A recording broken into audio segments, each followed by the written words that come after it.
খুবই family oriented দুজনেই আমরা। আবির যতটা ফ্যামিলি ওরিয়েন্টেড, রিজওয়ান অতটাই ফ্যামিলি ওরিয়েন্টেড। হ্যাঁ, হয়তো আমি জয়েন্ট ফ্যামিলিতে থাকি না, বাট সেটা সম্ভব নয় বা হয়নি। বাট যে কজনকে নিয়ে ফ্যামিলিতে আছি তাদেরকে নিয়ে আমি ভীষণভাবে কনসার্ন। আমি রান্নাও করি মাঝে মাঝে একসাথে। স্টার জলসায় নতুন সিরিয়াল আসছে বধুয়া। বধুয়া সম্পর্কে কি বলবেন? বধুয়া সম্পর্কে বলবো, বধুয়া দেখুন, বধুয়া দেখতে হবে। ফ্রেশ একটা গল্প, মানে প্রেমের গল্প। খুবই ইনোসেন্স আছে এই গল্পতে, এই প্রেমে, যেটা আবার 90s-এ যে ধরনের গল্প দেখতাম আর কি দেখলেই একটা ড্রিমি ব্যাপারটা মনে হবে। তো ছেলেটা পাগলের মতো ভালোবাসে মেয়েটাকে, ছোট থেকেই স্টক করছে, স্কুল কলেজ থেকে স্টক করছে। তো সেরকম একটা গল্প। তো এইটুকুই বলবো। প্লাস আমি নতুনভাবে আসছি, নতুন চরিত্র, অন্যভাবে আসছি। তো সবকিছু মিলে it's a fresh, different story, different product all together. রিজওয়ানের সাথে আবিরের কতটা মিল আছে? মিল বলতে খুবই ফ্যামিলি ওরিয়েন্টেড দুজনেই আমরা। আবির যতটা ফ্যামিলি ওরিয়েন্টেড, রিজওয়ান অতটাই ফ্যামিলি ওরিয়েন্টেড। হ্যাঁ, হয়তো আমি জয়েন্ট ফ্যামিলিতে থাকি না, বাট সেটা সম্ভব নয় বা হয়নি। বাট যে কজনকে নিয়ে ফ্যামিলিতে আছি তাদেরকে নিয়ে আমি ভীষণভাবে কনসার্ন। আমি রান্নাও করি মাঝে মাঝে একসাথে।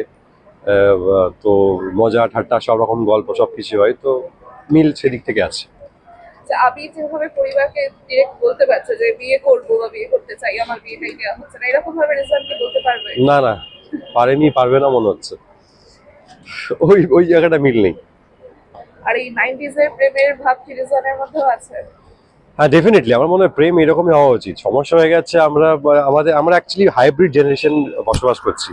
90s-এ প্রেম থেকে বড় হয়েছি, সোশ্যাল মিডিয়া ঢুকে গেছে, তো ওই ঠিক খাপ খাওয়াতে পারছি না কোথাও আর কি।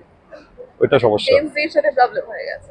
হ্যাঁ, ওই যে জেনজি হয়ে গেছে। হ্যাঁ, কখনো মনে হয় ব্যাকডেটেড, কখনো মনে হয় যে বেশি আপডেটেড হতে গিয়ে তখন একটু বেশি এক্সেলেটর পা দিয়ে দিই, তো এটা ঠিক স্পিড আপ ম্যাচ করতে পারছি না। তো রিজওয়ান আবিরকে বা আবির রিজওয়ানকে কি মেসেজ দিতে পারবে?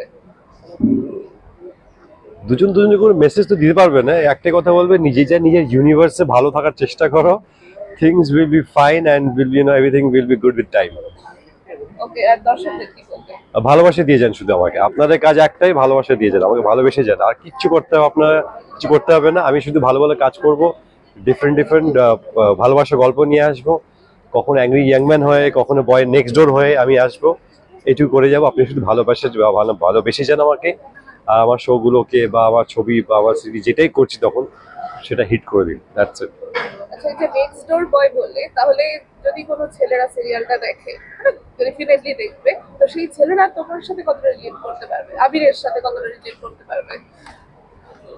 কতটা রিলেট করতে পারবে জানি না, বাট রিলেট করানোর চেষ্টা আমি করবো। সেটা হচ্ছে যে যেটা বললাম আর কি, বাড়িতে বাইরে কাজ করি বা ভালো চাকরি করি বা ভালো মাইনে বা ভালো হয়তো গাড়ি নিয়ে ঘুরে বেড়াই, মানে এটা না যে বাড়িতে আমি কিচেনে কাজ করবো না বা কিচেনে মাকে বা কাকিমাকে বা লেডিসদের হেল্প করবো না। তাতে কোনো লজ্জার বিষয় কিছু নেই। আমি রান্না করতে পারি, আমি রান্না করি, ও একদম খারাপ লাগে না।